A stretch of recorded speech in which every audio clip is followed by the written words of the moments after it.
film festival season really began at the end of August when the Venice Film Festival got underway. In recent times, Venice, the oldest film festival in the world, has become a bit of an Oscars launchpad, and that has brought it considerable attention. Emma Jones is in Venice for Talking Movies.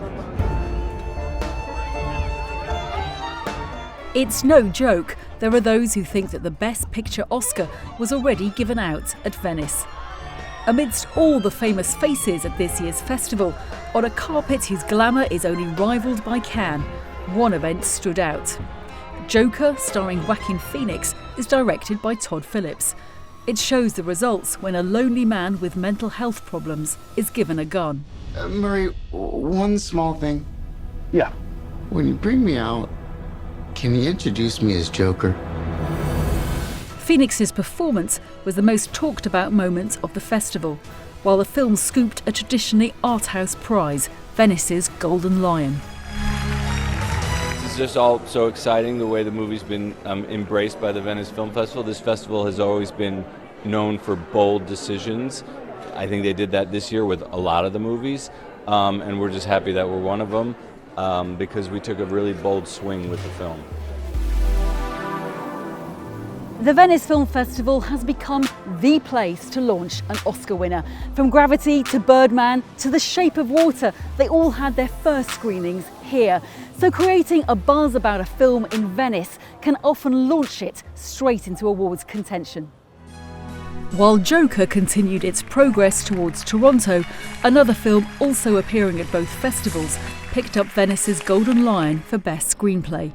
No.7 Cherry Lane is a 2-hour hand-drawn animation, pencil on rice paper no less, inspired by Chinese paintings and written by Chinese-born director Yonfan. This is his first animation and his first film for a decade. Set in Hong Kong in 1967, voiced by local talents that include Sylvia Chang, Zhao Wei and Alex Lam, it's an intergenerational love triangle set against protests and huge social changes in the then British-governed territory.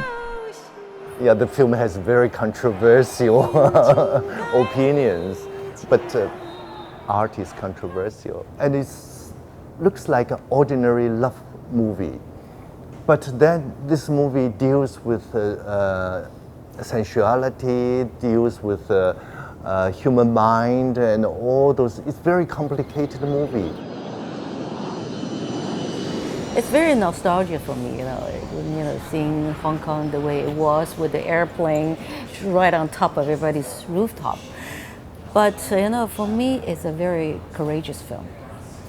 Yonfan did with a lot of courage because he never did any animation before, but he felt that this subject matter and what he wanted to express can only be done with animation. What really rocked audiences was Yonfan's scenes of protest and riot of a population on the street. It seems to uncannily echo recent pictures from Hong Kong, even though in 1967 the protesters were demanding Chinese rule. I think this film is one of those weird times when life imitates art, because it's another pivotal moment from Hong Kong. I think that's the power of art. When something that was made without the intention, but now has a different meaning, it makes you think of things differently. So I think the whole world is trying to make sense of everything, and they have a lot of questions. And for me, someone who didn't experience the political unrest of the 60s, it makes you think, and you want to understand history.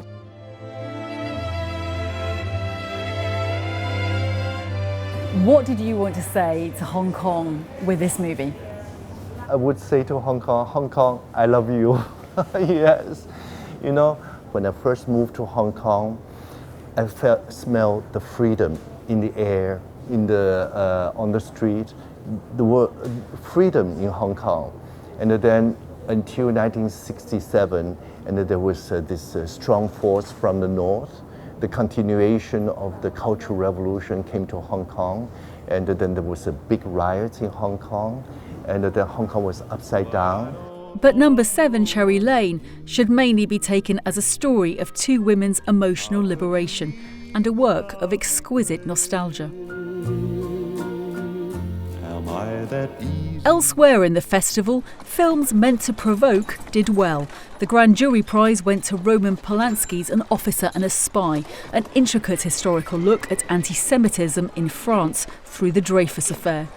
Polanski's inclusion in the Venice lineup was a source of fury to some, as was Nate Parker's American Skin, in which he also acts.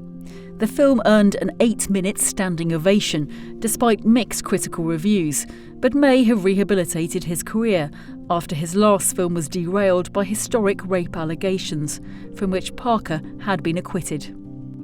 The most talked about film, however, went on to Toronto unrewarded. The Painted Bird by Czech director Václav Mahal is a 169-minute black and white study in a made-up language, Slavic Esperanto. It's about how a young Jewish boy survives World War II. It was made for Art House Awards, but it's so unrelentingly grim that pummeled critics, never mind audiences, found it hard to stay in their seats.